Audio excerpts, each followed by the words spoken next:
Olá, estudante laçalista!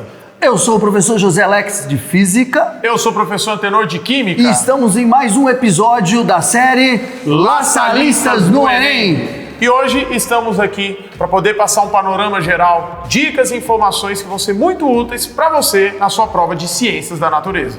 Em termos gerais, o aluno precisa ler as questões. Como assim? Muitas vezes a gente se apega fazendo memorizações, mas não é dessa forma que o Enem trabalha. Como é que o Enem trabalha? Ele faz conexões e muitas vezes você compreender o conteúdo é mais importante do que memorizar. Então o que ele faz? Ele faz várias conexões e é importante a gente fazer essas ligações no cotidiano. Hoje a gente vai comentar aqui sobre eletrodinâmica e eletroquímica, ok?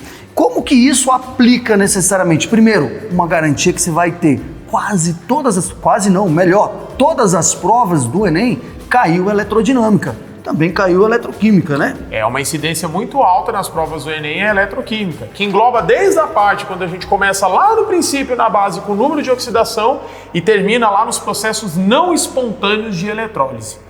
O que eu preciso saber de eletrodinâmica? Primeiro, pessoal, as duas leis de Ohm. Isso é extremamente importante. A gente até brinca em sala, Rio e Pio. Vamos lá no Rio e Pio. A partir dele, a gente faz as outras conexões. Então, o que acontece? As duas leis de Ohm são extremamente importantes.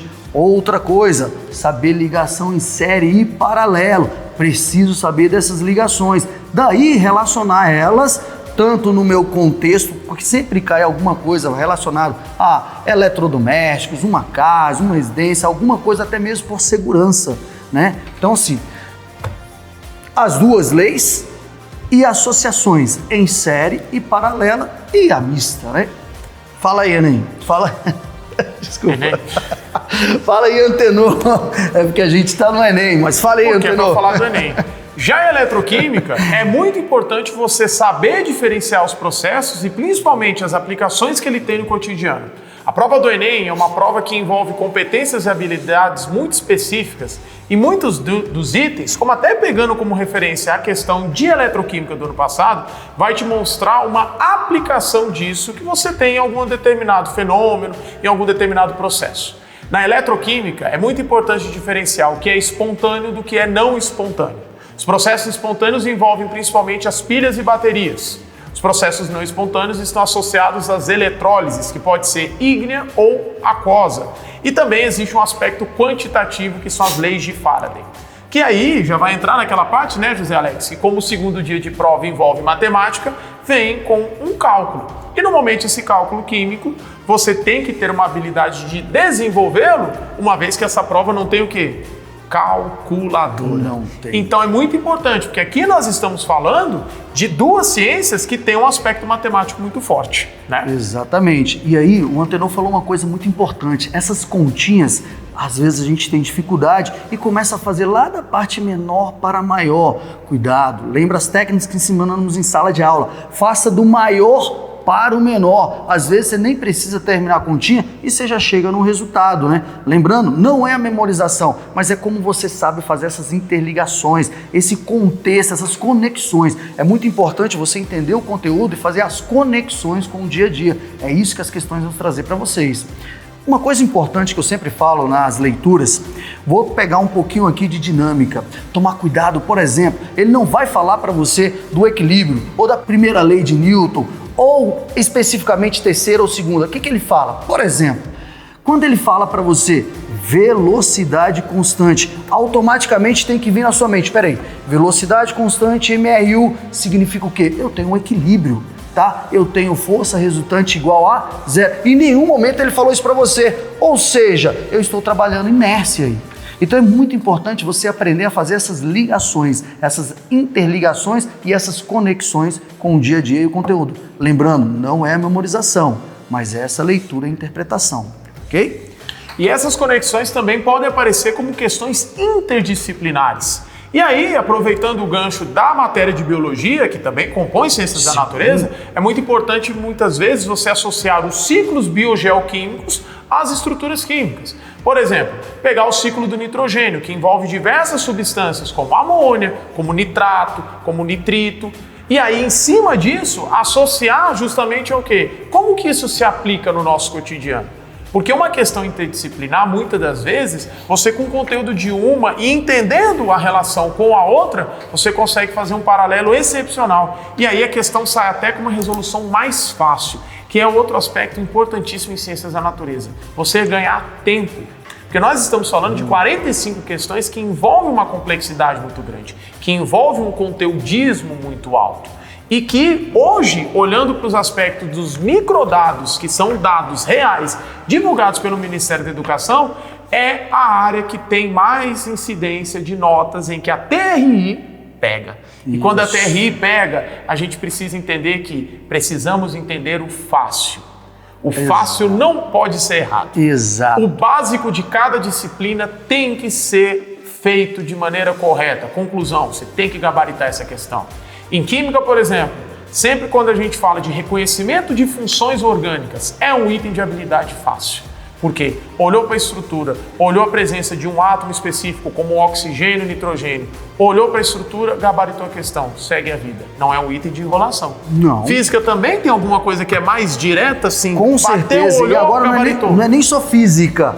Pessoal, a gente precisa aprender a resolver prova. Então você acabou de ouvir do professor Antenor, eu preciso gabaritar as fáceis.